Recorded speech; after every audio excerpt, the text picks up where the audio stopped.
Hello, जय माता दी सभी को। तो आज बना है साग। इसकी रेसिपी मैं आपको और बार शेयर करूँगी क्योंकि अभी बना रखा है। इसका प्रोसेस बड़ा ही ज़्यादा है। और यहाँ बन रही है साग के साथ मक्की की रोटी, जो बहुत ही ज़्यादा अच्छी लगती है साग के साथ। इसको बिच्छू बूटी के साथ भी खाते हैं और साग के साथ भी।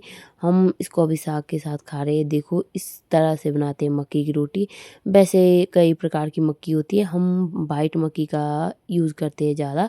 येलो मक्की का भी करते हैं बट उतना नहीं जितना वाइट मक्की का करते हैं, क्योंकि वाइट मक्की हमारे बहुत अधिक मात्रा में होती है।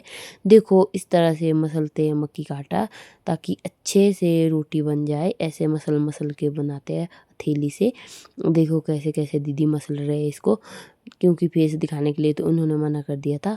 और मैं ऐसे वीडियो बना रही थी। देखो आग भी ज़बरदस्त जली है चूल्हे में।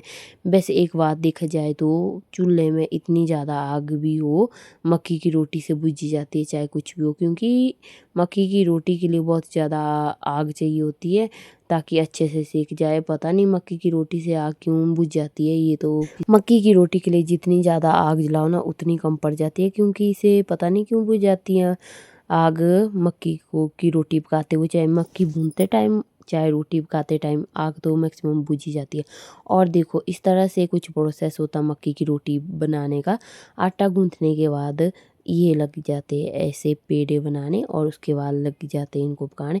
इसका अच्छे तरह से वो बनाना चाहिए। देखो जिस तरह से ये कर रही है, इस तरह से इतनी अच्छी रोटी बनती है जैसे कि एक चपाती के बराबर, मतलब पतली इतनी अच्छे से बन जाती है रोटी। और इनको पकाना उतना भी आसान नहीं होता, क्योंकि किसी किसी को आते है, क्यों मैक्सिमम लोग मक्की की रोटी नहीं पका पाते हाथ के साथ। और देखो ये कितने अच्छे तरीके से पका रहे थे। और ये हमारी एक रोटी चली गई थी तवे के ऊपर सेकने के लिए। दूसरी रोटी चली गई थी तवे के ऊपर सेकने के लिए। यहाँ पर दीदी ने और पेड़ा लिया और इसको तो बढ़िया से इसको अच्छे से, मतलब हाथ में गोल गोल घुमा रहे ताकि ये अच्छे से बन जाए। और ऐसे ही हमारे सर्दी में ये बहुत खाते हैं मक्की की रोटी पहाड़ों में। वैसे तो मैक्सिमम इसको हम बिच्छू बूटी के साथ खाते हैं, पर बिच्छू बूटी के साथ ना हो तो जो आपको मैंने साग दिखाया, इस लस्सी के बीज बनता है ये साग, और बहुत ही ज़्यादा यूनिक तरीके से बनता है। कभी और बार मैं आपके साथ इसकी रेसिपी शेयर करूँगी। अभी दीदी अभी रोटी पका रहे हैं तो अभी ये देख लेते हैं इसका प्रोसेस। पीली मक्की की भी बहुत अच्छी होती है और वाइट मक्की की रोटी भी बहुत अच्छी होती है। जिसकी आप खाना चाहो, सब मक्की अच्छी होती है खाने के लिए। देखो इस तरह से बनाते हैं इनकी मक्कियों की रोटी ताकि ये बीच में से फटे नहीं कहीं। देखो कितनी कितनी बड़ी बना रहे थे दीदी, और फटने का तो नाम ही नहीं था, क्योंकि अच्छे तरीके से बना रहे थे। देखो इस तरह से पकाते हैं इनको चूल्हे में।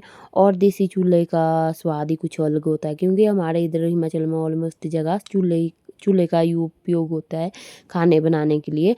चूल्हे का खाना मतलब स्वादिष्ट होता है बहुत ही ज़्यादा। गैस के मुकाबले चूल्हे का खाना बहुत ही ज़्यादा स्वादिष्ट होता है। और चूल्हे के ऊपर बेशक देरी लग जाए, पर खाना इतना अच्छा बनता है कि मतलब उँगलियाँ चाटते रह जाते हैं सब।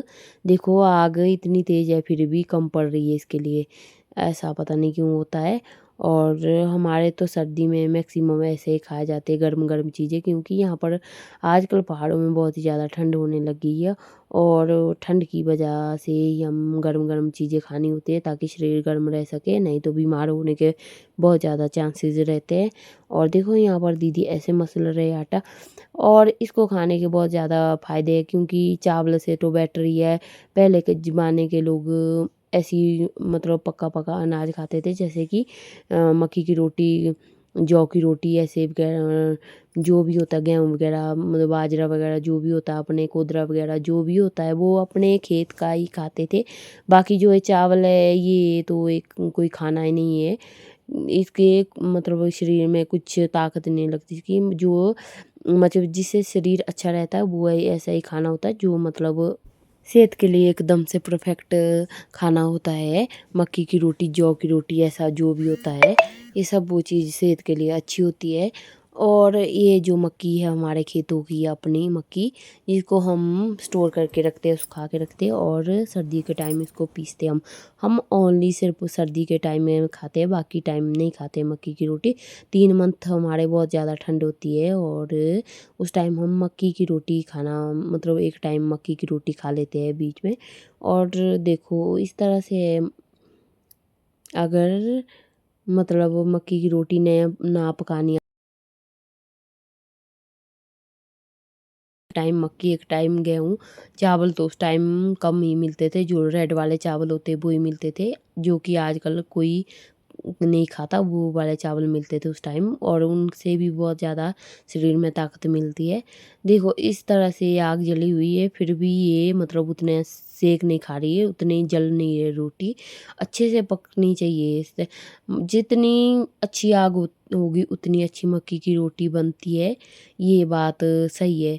और इसी तरह से हमारे पहाड़ों में अब सर्दी के टाइम में इनको खाया जाता है और आप भी ट्राई करके देखो। देखो यहाँ पर कैसे बनी थी।